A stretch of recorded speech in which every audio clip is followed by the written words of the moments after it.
Gaji PNS bisa capai 57 juta. Sistem penggajian tunggal (Single Salary System) akan diberlakukan bagi PNS.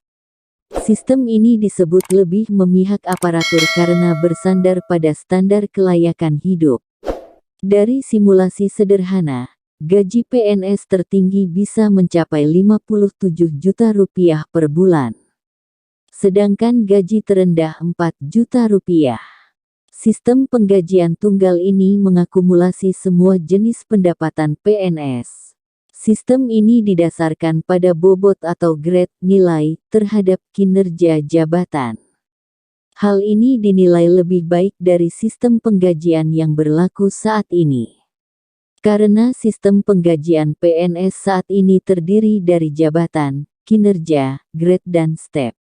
Dalam Single Salary System, total penghasilan PNS penilaiannya mulai dari grade 1 hingga grade 17 dan untuk golongan diistilahkan mulai dari step 1 hingga step 10.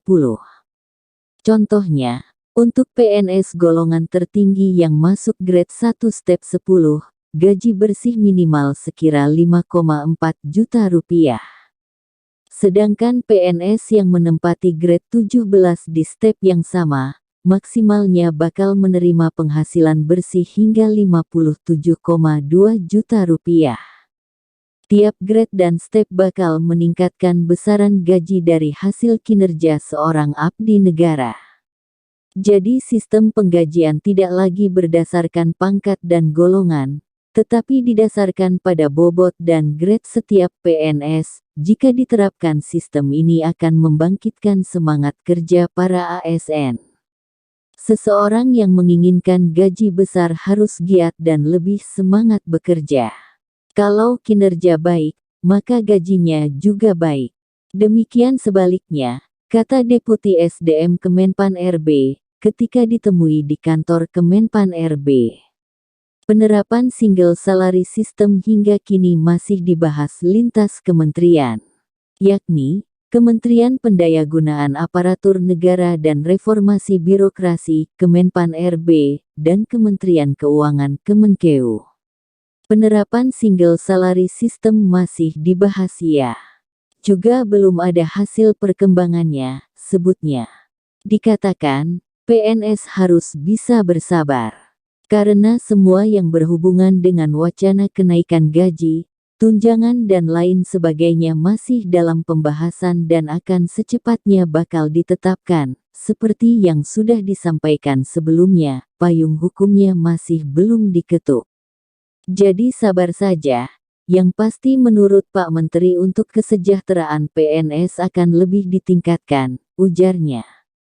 Diketahui, rancangan peraturan pemerintah RPP tentang sistem penggajian baru hanya terdiri dari 3 komponen, yaitu gaji pokok, tunjangan kinerja, dan tunjangan kemahalan.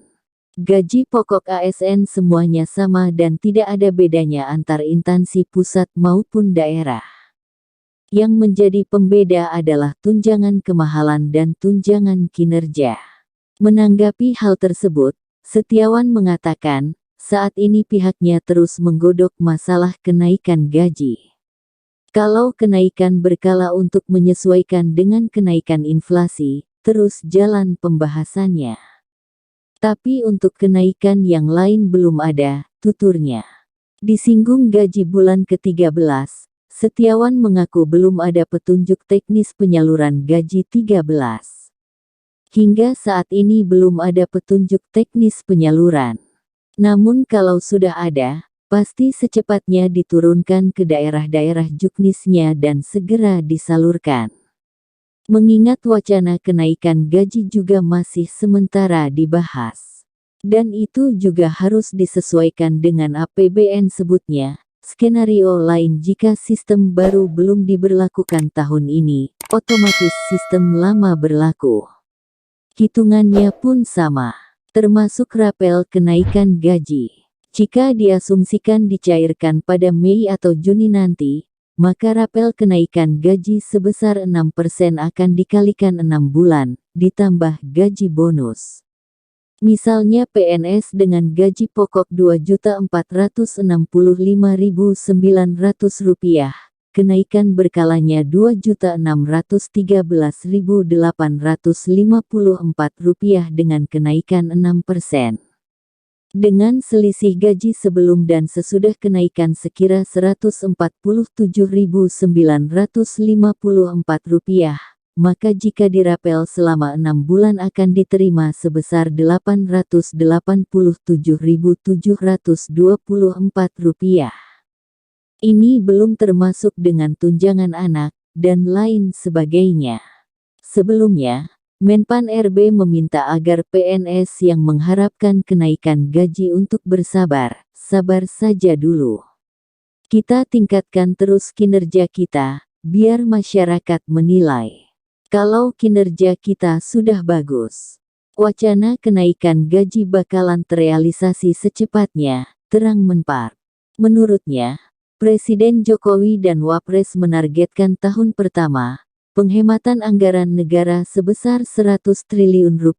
Penghematan itu diambil dari moratorium CPNS, pengurangan belanja pegawai dan pengurangan subsidi BBM. Hasil penghematan anggaran itu akan digunakan untuk pembangunan infrastruktur dan peningkatan kesejahteraan masyarakat, termasuk PNS di dalamnya, singgungnya.